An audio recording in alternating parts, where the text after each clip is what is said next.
Organização do parágrafo. Dentro de um texto, o parágrafo é fundamental para a organização deste texto.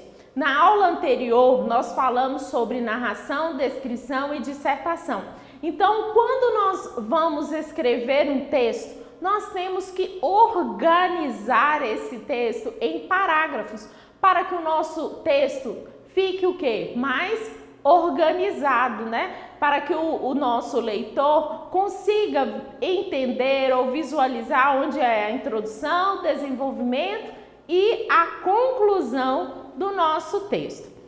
Então, quando nós vamos organizar um parágrafo, nós temos que pensar por que eu estou escrevendo, para quem eu estou escrevendo e qual a condição de leitura. Porque quando eu penso em para quem eu estou escrevendo, eu imagino, eu visualizo o meu público leitor. Então eu tenho que adequar também a minha linguagem a esse tipo de texto.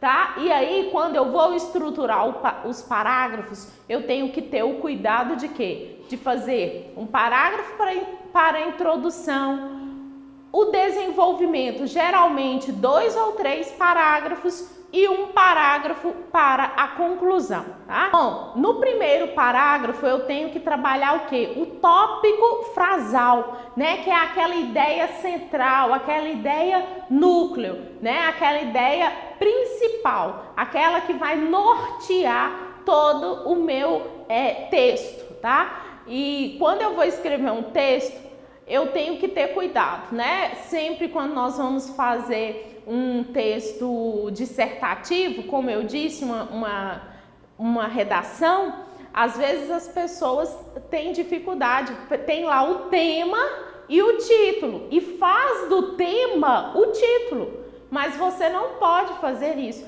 né? O tema é o assunto que você irá abordar, o assunto que você irá desenvolver no seu texto. E o título você irá criar com base neste tema, né? Um título que esteja o quê?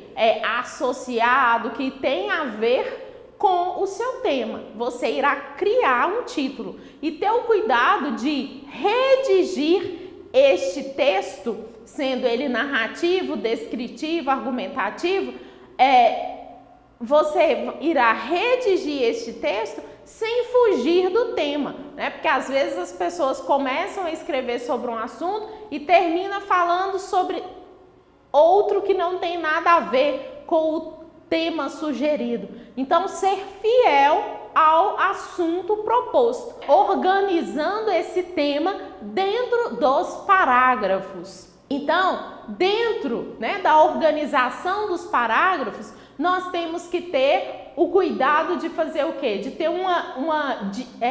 de direcionar o assunto dentro desse parágrafo, né? Dividir o assunto dentro dos parágrafos, respeitando a introdução, desenvolvimento e a conclusão.